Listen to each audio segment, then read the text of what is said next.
with Thanksgiving being over, you might be on that holiday high where you're just full of joy and Thanksgiving, or you might feel the opposite where you are feeling like, thank God it's over.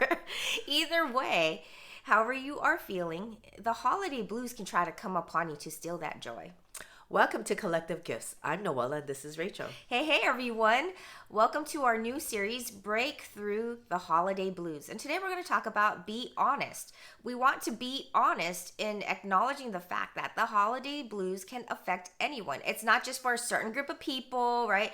And it doesn't happen to you, but it can happen to you or anyone around you. It doesn't matter if you are, a pastor or a leader. It doesn't matter if you're a manager. It doesn't matter if you're the strongest believer in your family or even the least mature one.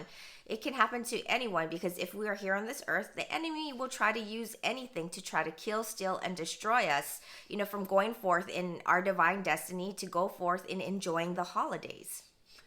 And so we want to acknowledge, that, the enemy will use it for anyone and everyone. And so just like when you get a gift, if you don't need it or if it's something that you don't like, it's not your color, you're not going to keep it and hold on to it and just keep it for the rest of your life. No, you're going to either return it to sender or exchange it for something else that you like. And so we don't want to have that holiday blues during the holidays. Yeah, because it's not a blessing. It's not a gift from God. Yes. And so there's different things that the enemy will use to try and trigger you, whether it's from work or your business, the stress, just the busyness and just everything. And so sometimes you just get so busy, you forget, what you're doing and then, you'll react in the flesh or, just get emotional.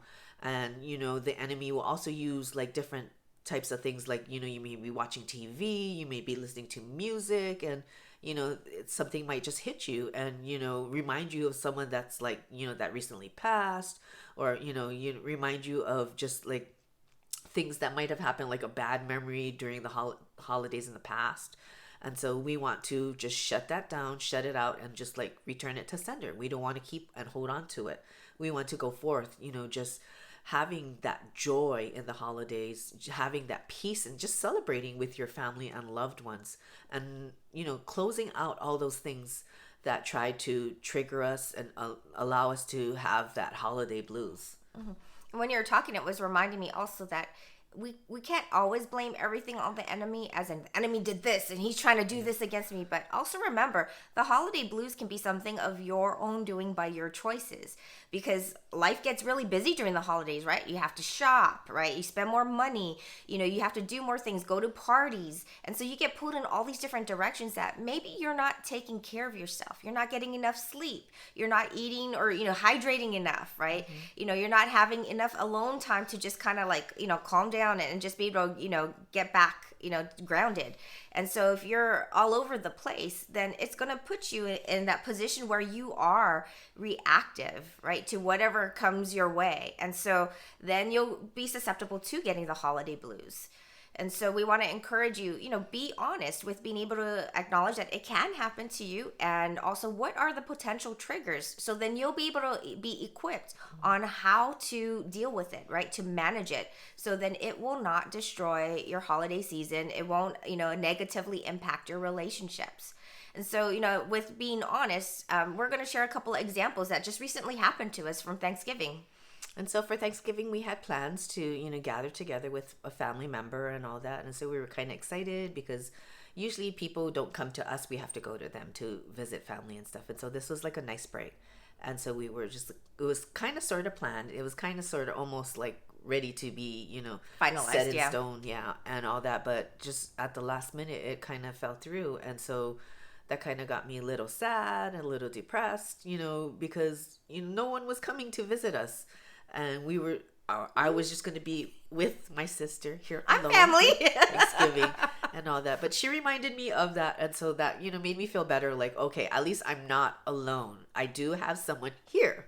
And so that, changed that, holiday blue trying to get on me to just make me change that outlook and aspect of, what, I do have a family member here. And so I'm not alone. Exactly. We look at what we have and not what we don't have. And that applies to me too, because then the next day I was going through my phone and texting some people and all that. And then I was just realizing, you know what? I had a whole bunch of Thanksgiving greetings from certain people, and I was so grateful for that. It brought me joy. But then I realized there are also a few people that were my loved ones, which didn't send me any Thanksgiving greetings. And it really just wounded me, like it grieved my heart. And I was starting to get the holiday blues, like, oh, life now is so different from, when we were younger and closer and things like that.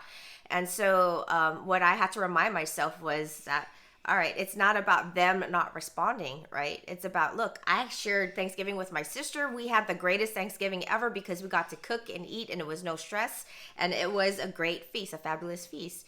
And, looking at what I do have, I had a whole bunch of other people who wished me love, right? Wished me a great Thanksgiving. And so, being able to turn that around and acknowledge, all right, the holiday blues can come upon us. It's just, the difference is when we acknowledge it, it doesn't mean we have to accept it, right?